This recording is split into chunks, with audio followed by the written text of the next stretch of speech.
Welcome to Motor Talks powered by Motor Gari. So my name is Deepak Verma, one of the co-founders of Motor Gari, a leading publication in auto and vehicle industry in India. So today we have Mr. Greg Moran, CEO and co-founder of Zoom Car. So Greg, welcome to Motor Talks. How are you doing today? Good. Thanks for having me. So first of all, congratulations as Zoom Car is marking 10 years in India. Can you share with us about the business journey of Zoom Car in the India market? Sure. So yeah, it depends how much time we have, but no, I think ultimately, it's been an incredible 10-year journey, and we're of course not anywhere close to being through with that journey. And I think when we came in 2013, so midway through that year, the landscape, the ecosystem was actually totally different than what it is today. I think we really were blazing a different sort of trail at that point. And I would say it's really, you can kind of categorize it almost in two phases. I think one is the entire build-up phase from that point up until almost the point of COVID, and then we kind of look at that as a bit of a halfway mark, let's say, and then looking at the journey from COVID and beyond. And I think that first couple of years, the first sort of 4 or 5 years, was really all about building up that broader awareness consideration around the category itself and the offering. And then really post COVID, it's been about I would say hyperscale as it relates to the supply side of our business to offer tens of thousands of more vehicles to the end consumer, and do so in a dynamic marketplace environment. And so that part of the journey is still relatively young, at just about 2 years old.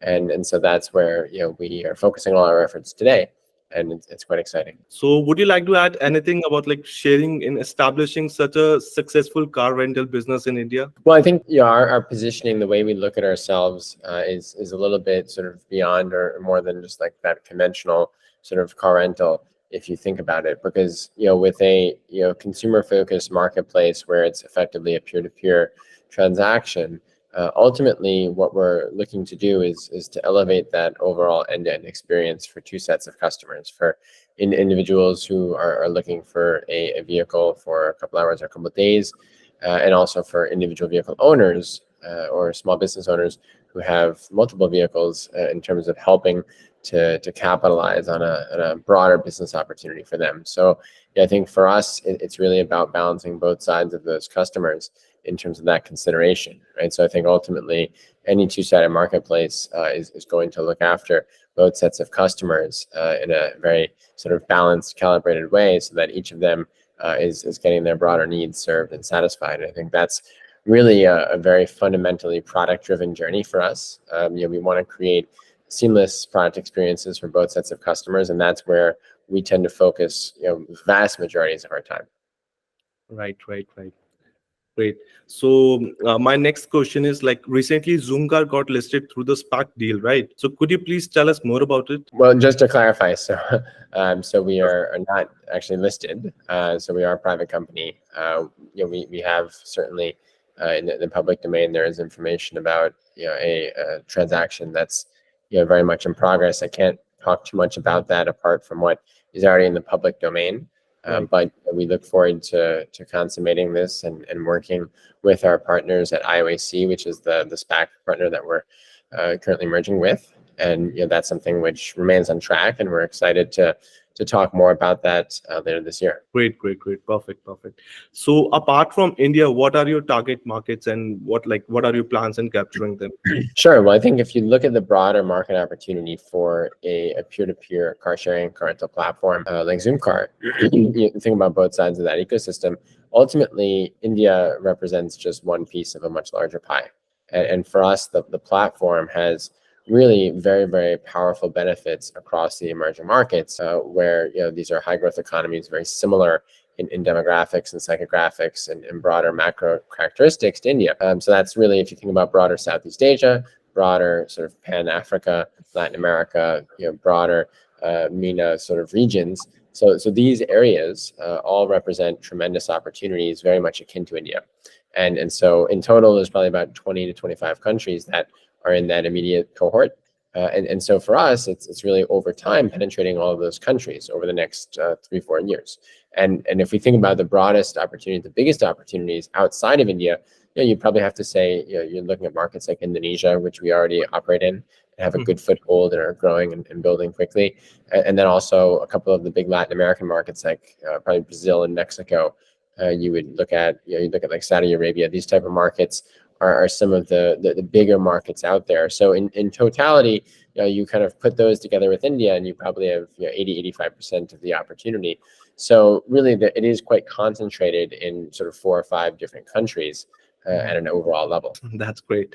So as you've already mentioned about the impact of COVID on your business, can you like tell more about it, like how it affected on your business and more? Yeah, well, I think I was referencing a slightly broader parallel, but I think with COVID itself, as with most consumer internet companies, where there was a strong customer physical touch point, Right. we had a material disruption for 5 and 6 quarters as the broader country was working through the waves of lockdowns and vaccinations, et cetera. So nothing too dissimilar from those other companies as well. So we had of course, to bring our business close to a halt for several quarters. And then it was really only about 2 years ago, really July, August of 21, so about 2 years ago, when we were able to resume that operation. So, but having said that, by the end of 21, we were already back to levels that were actually at or exceeding pre-COVID. So, I think it was a pretty fast recovery for Zoomcar.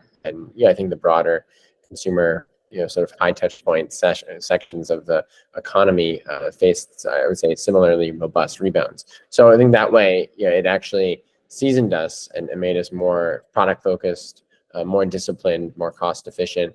And I think there were a lot of net positives over a medium to long term from a business standpoint for Zoomcar. Great. That's good. So like after that, are you are there any plans in investing further in Indian market? Of course.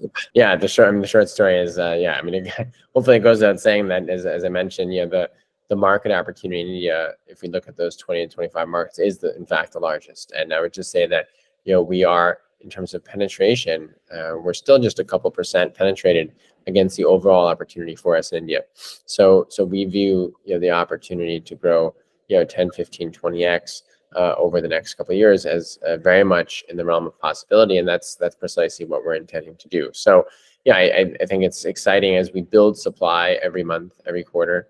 It's all just going to the overall sort of ecosystem in terms of creating that opportunity for the demand side to further benefit. And I think that, we tend to, the formula we look to adhere to, more often than not is, you kind of lead with supply, really go out there building that supply and allowing that to bring in the demand. Because if we can continuously do that in a high quality manner, then we know we're adding a lot of value for customers on the other side. So, Greg, I would like to know how Zoomcar is updating their app with cutting edge technology, especially in the era where AI is blooming, right? Yeah, no. So I think that's certainly the question du jour, question of the day. I mean, I would say for us, we probably have been ahead of some of that curve to some degree, or I'd say maybe to a good degree, because we've been laser focused on, I would say, applied AI for the last 5-6 years. And so from the early days, we've had I'd say, very robust data science and product and design org, along with the engineering, of course, which is kind of blended together to build that sort of infrastructure and that stack, which allows us to productize and really use that tool or broader sets of tools, if you will, for the benefit of the customer. Because it's really, I would say, applied AI is really the more operative word here. Because so I think for us more specifically, what I could talk on is the actual personalization side. So using sort of advanced algorithms there and machine learning techniques to actually build very, very hyper-personalized, hyper-contextualized journeys for both guest and host.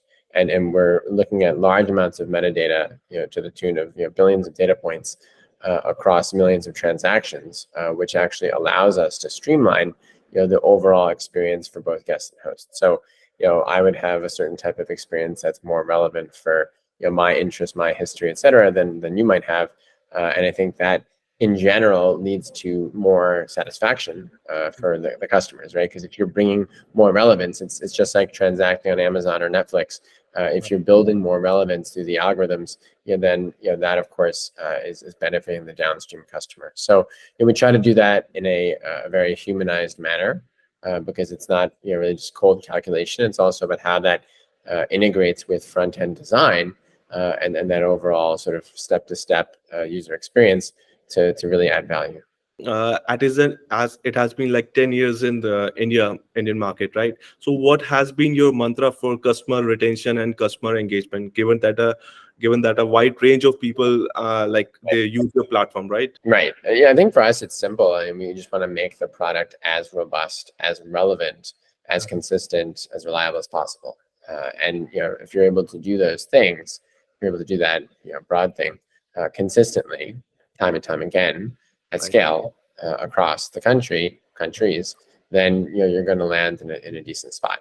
And I think we really want to focus on those product experience fundamentals. And we always say this internally, but we track that in many different ways on a daily basis, weekly basis, and we just want to make sure that that's pointing in the right direction day in, day out. So that's the sort of simple mantra that we like to follow. So my last question of the day, like there was like this brand campaign that you guys have been doing in IPL, Apni Hi Samjho. That was great. So how was it like according to you? How it performed? Yeah, so I mean, I would say it's still kind of ongoing to some degree. I mean, of course, IPL has since passed, but the campaign sort of still lives, and stay tuned for more as we're going to have kind of a part 2 more holistically coming up later this year. In fact, so kind of later this quarter into next quarter, which should be pretty exciting in our view. But no, I think if you kind of think about what that really means, I mean, not just the literal translation, but just broadly what we're after. I mean, it's really about creating this, I would say, larger consideration awareness, in a two-sided fashion about Zoomcar today, rather than maybe Zoomcar, say, 4 or 5 years ago. And that was why I started this discussion with that distinction. You kind of lead up to the first, couple of years, 4 or 5 years, and then kind of the post-COVID timeframe over the last 2 years, when we've converted ourselves into a fully fledged peer-to-peer marketplace.